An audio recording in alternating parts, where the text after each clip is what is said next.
Ikaw naman. Yung katabi mo. Ilang value to? Tahimik lang. No. Sino pa? Ikaw. Tapos na.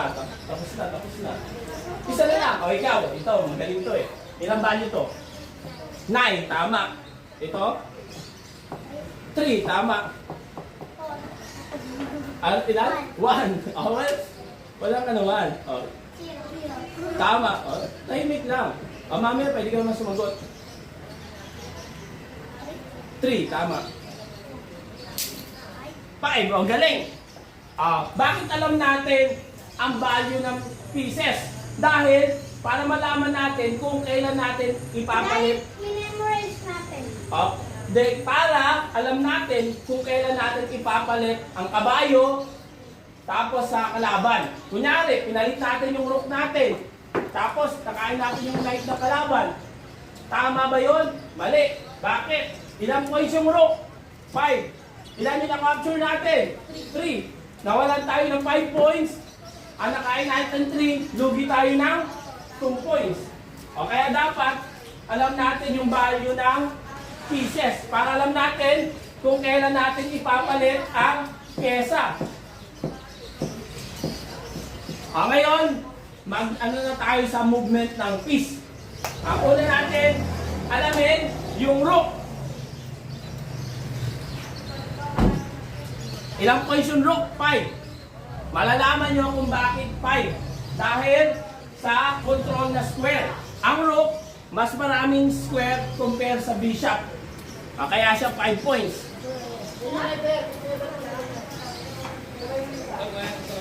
Kaya yung bike to, mamadali mas sakyan, no? Dito, paano mag-move ang rook? Ang rook, straight. Pwede siya sa taas, pwede sa kaliwa, pwede sa baba, pwede sa kanan. Letter T, pwede kaliwa, kanan, taas, baba. Yan ang move ng rook. Pwede siyang tumulak ng isa, pwede rin naman 3 hanggang dulo. Ang tanong, pag walang mga pyesa hanggang sa dulo, paano naman pag may mga nakaharang na? Sa chess, normal na may nakaharang sa dadaanan ng ating pyesa. Kunyari ganyan, hanggang saan lang pwede pumunta ang rook? Una, sa taas. Pwede siya dito, hanggang sa dulo po pwede. Tapos pwede siya sa kanan, hanggang sa dulo, hanggang dito pwede, hanggang sa katabi. Ang tanong, paano naman sa kaliwa, paano sa baba? May mga nakaharang. Pwede ba siyang tumalon? Hindi. Ang rook, hindi pwedeng tumalon. Pwede ba natin capturein yung sarili natin pyesa? Hindi. Hanggang dito lang pwede ang rook. Hindi mo pwedeng capturein yung sayo. Hindi mo pwedeng talunan. Kaya hanggang dito ka lang sa square. Paano naman sa baba? May nakaharang. Pwede ba tayong tumalon? Hindi. Pwede ba natin capturein? Pwede, dahil sa kalaban natin. Pwede natin capturein yung knight. Pwede ba dito? Pwede. Pwede natin kainin yung knight, pwede dito bago yung knight. Ngayon, bigyan ko kayo ng tinatawag na greedy rook. Greedy rook, kailangan natin capturein yung pyesa ng kalaban ng tuloy-tuloy.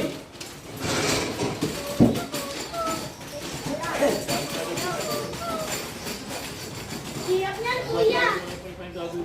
At tanong, alin kaya yung kakapturein natin muna? Ang kailangan natin capturein ay kunyari ganyan. Sinira niya. Okay lang yan. Sa sunod, di maganda yan. Dito, ano yung tamang sagot? Ganito mamaya yung sasagutan nyo. Meron tayong choices. Pwede natin capturein yung pawn sa taas. Pwede sa kaliwa. Pwede sa baba, pwede sa kanan. Hindi kami. Ngayon, alin ba ang tamang first move?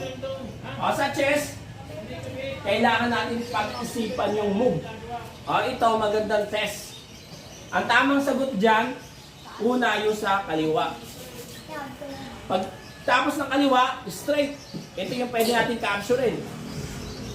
Ngayon, saan yung kasunod? Sa baba. Ngayon, wala ka naman pwedeng capturein kundi yung sa kaliwa. Tapos sa taas. Tapos sa kaliwa. Tapos sa baba. Tapos kanan. O, ready na? This one. Oh yes. O, dito. Puzzle.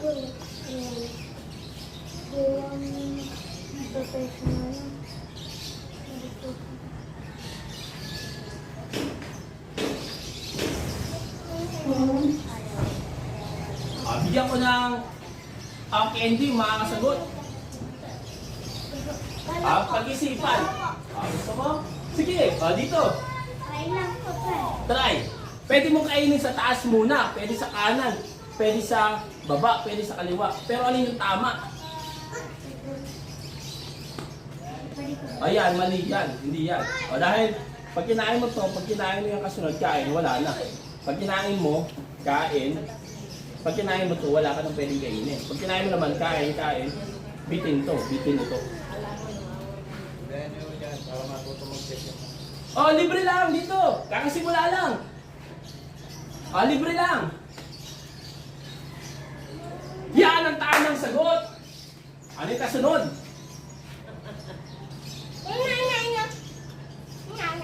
Yan! O, yan naman yung yan lang naman pwedeng kainin. Ano yung kasunod?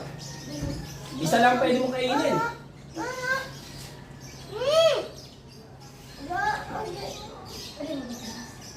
Pag pataas, wala kang pwedeng kainin. O, pero meron kang pang pwedeng kainin dyan. O, isa lang pwede mong kainin. Yan! Tapos, isa lang din, uli. Yan! Yan! Tama! Ang tanong, dalawa yung pwede mong kainin. Saan kayo yung tamang capture? Isa dyan mali, isa tama. Sigurado ka yan yung tamang move? Kanan o kaliwa? Kanan, yan. Yan yung tama dahil maiiwanan mo yung phone na yun pag di mo kinain.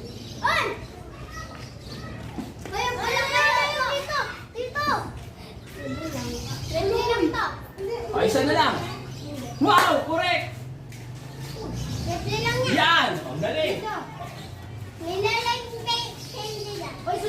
Wow! O, ang galing!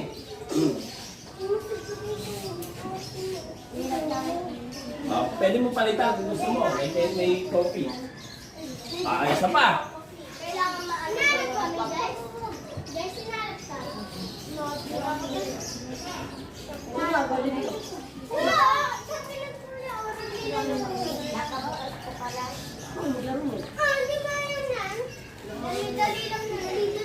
Yung iba dito, di rin marunong. Kakasimula lang nila. Ito kakasimula lang, rook pa lang. Kuya, pwede po natin ulitin para matandaan nila. Ikaw uli, sila naman. Nakasagot ka na eh. Kuya ko. Sige, kaliwa, sa taas, sa baba o sa kanan.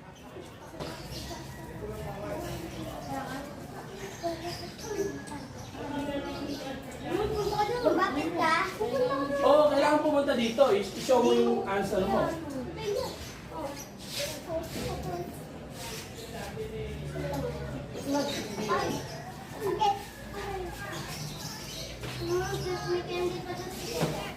Maraming candy. Para sa tama sagot. Hindi pwede. Kuya, pwede po umulit pagtaas yan. Pwede ka umulit mamaya pag ibang pyesa naman. Tama. Very good. Correct. Hindi. Hindi mo wala kang makapture dyan. Pero tama yan. Hindi. Yan! Tama. Galing. Anong kasunod?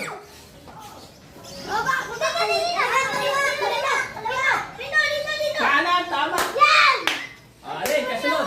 Tama yan. Paano ang rook? Straight. Eh, hindi yan straight. Pero tama yan. Kaya dito, top rock. Bakit? Dito. Yan! O, tama. O, dito yan. O, saan? O, hindi. Yan, straight. May dalawa kang kakainin. Sa taas o sa baba. Saan kaya yung tamang capture? Taas. Very good. Yan! Wow, ang galing. O, yan, chess. Pinag-iisipan yan. O, kaya tama yung move niya. Challenging. Ano yung gusto mo? Candy? O, ito muna or... dalawa lang. Pili lang. Ano yan?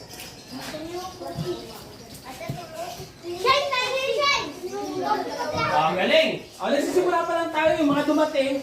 Parang sumali kayo ng nagsimula pa lang dahil rook pa lang ang ating na ano dito. Nasa-show, rook pa lang. O, first piece pa lang. O, last one.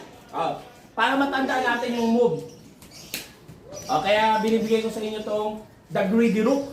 Pag naturo kita ng tao, bibigyan mo ako. Dali. Sinong gusto mag-try? O, sige ikaw. O, ikaw. Kuya, sabiya.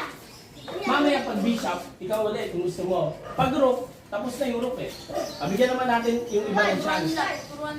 Mamaya, bigyan kita mo. Ang rook straight, merong kaliwa, kanan, taas sa kanan.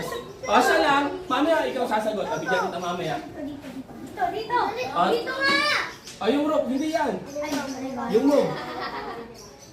Ay, hindi yan. Hindi. Ano mo lang yan kay ganito, di ba? Lagay mo dito. Lagay mo yan. Ito, mali ito. Dahil una, o sige, pakita ko. Saglit. Pag kinain mo to, kain, kasunod, kain, wala ka nang pwedeng kainin. Pag kinain mo to, kain, wala na kasunod. Ito, mali. Sige, ikaw naman, o. Uy, ano ko ba? Ikaw. Uy, go nga muna. Ako. Ay, mamaya na. Ikaw. Uy, gula. Sige. Hindi, mapata. Tama sagot. Bibigay ko sa kanya. Ito yung tamang sagot. Yan, straight. Sa taas. Ano yung kakainin mo kasunod? Hindi pwede. Hindi siya nasa linya. Ano kakainin niya? Yan, sa baba. Tapos, saan? Uy! Straight lang yung rook. Sa kaliwa. Tama. O, saan pa? Yan, sa taas. O, saan? Yan. Ang tanong, may dalawa kang pwedeng kainin. Saan kayo yung tama? Sa taas o sa baba? Sa taas. Dahil tingnan mo ha. Pag kinain mo to, pag kinain mo yan, paano mo ito kakainin? Pag kinain mo, kain, di mo ito makain. Dapat ito muna. Tapos kainin mo, kain. Mamaya. Ano? Sabihin kita sa tatay mo. Ano gusto mo? Yung Dalawa ulo lang. ko ka. Ito sa ka? Alin? Yan. Uy! Alam na natin ang rook! Kay sir, kuha kay sir. Kuha lang kayo. Mamaya, ma. Upo, balis ang puan. Alam na natin yung rook. Pwede. Doon, pwede pa doon. Maraming upuan. Opo. Ngayon, bishop. Nakikita natin yung initial position. May nasa puti, may nasa green. Ang bishop na nasa puti. Yung bishop na nasa puti, hindi siya pwede tumulak sa green. Yung nasa green,